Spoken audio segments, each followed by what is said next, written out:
Okay, hai, Assalamualaikum. Bersama saya Rahma Zulkifli dalam Sharing is Love. So, hari ini kita nak belajar seterusnya dalam episod seterusnya dalam Asas Fardu Ain, iaitu bahagian wuduk. Okay, so hari ini kita tak nak duduk diam lah. Kita bergerak sikit. Kita nak pergi ke bahagian paip lah. Tapi taklah tunjuk yang betul-betul. Okay, so kita letak kat sini. Okay. Jatuh. Okay, so hari ni kita nak cerita pasal wuduk. So pastilah perkara pertama dalam wuduk ni kita kena tahu apa rukun-rukunnya. Okay, kenapa dikatakan rukun itu penting? Rukun itu adalah wajib.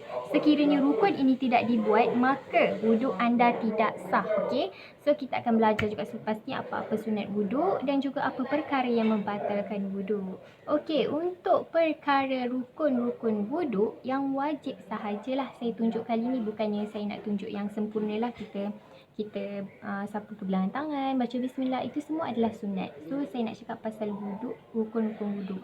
Okay, rukun-rukun wuduk ada 6.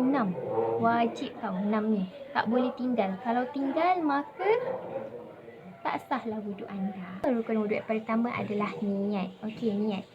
Niat ni adalah apa yang ada di dalam hati. Okey, kalau kita baca lafaz niat, contohnya macam ni yang biasa orang bacalah, nawaitul wudu'a lillahi ta'ala, itu adalah lafaz niat. Dan lafaz niat ni adalah sunat, bukan rukun. Yang rukun adalah niat. Niat tu yang di dalam hati. Okey, so apa yang dalam hati. Dan bila dikatakan kita kena berniat? Okey, ketika basuhan air di muka tu kena pada sebahagian muka kita. Okey, yang tahu kena dah kena ni pun sebahagian suku ni, maka kita dah boleh niat dalam hati. Okay, kita pergi kepada rukun wuduk yang kedua, iaitu membasuh muka.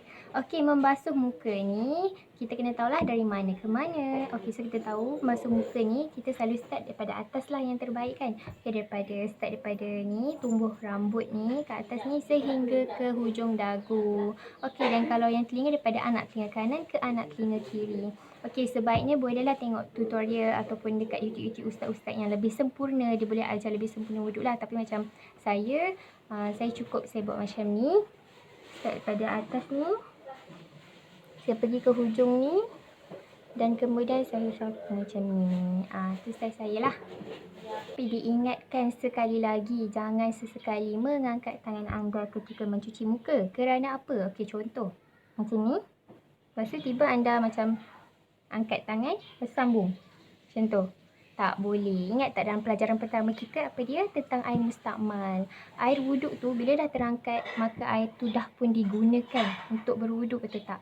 So bila dah digunakan untuk berwuduk, kita sambung balik. That's mean air yang bersambung tu adalah air mustakmal. Air mustakmal apa? Air itu suci tapi tidak menyucikan. Jadi tak sahlah wuduk anda. So kena hati-hati. Itu kita pergi kepada mencuci tangan. Okey. Mencuci membasuh tangan. Okey, membasuh tangan ni adalah membasuh tangan daripada ni, sini, daripada jari kita ni sehinggalah ke siku. Okey, sampai ke situ. Sama je lah konsep dia tadi. Bila kita cuci tu, janganlah mengangkat tangan tu supaya tak jadi air mustakmal. Ataupun kita melalukan air itu. Ataupun ni lah, kita lalukan air tu, lalu maksudnya air tu berterusan lalu dekat kita, macam tu. Tapi kira kalau kita pakai air macam tu jadi agak membazir lah, betul tak kan?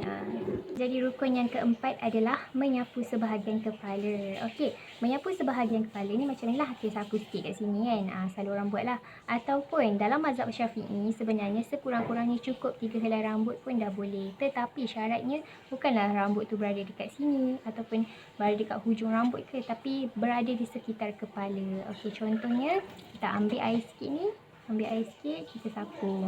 Dah kena 3 helai kan. Okey, jadi itu cukup dan sudah memadai. Okey, jadi rukun yang kelima adalah membasuh kaki sehingga ke buku lali. Okey, saya tak nak tunjuklah, tahu-tahulah buku lali tu apa, tak pun saja. Okey, dan yang terakhir adalah tertib. Okey, tertib ni apa? Tertib ni maksudnya kita kena buat tadi tu secara ikut turutan lah. Okay, jadi supaya video kita tak terlalu panjang, so hari ni kita cerita pasal rukun wuduk sahajalah. Kita sambung pada episod seterusnya tentang sunat-sunat wuduk. Okay, Assalamualaikum. Ma'assalamah.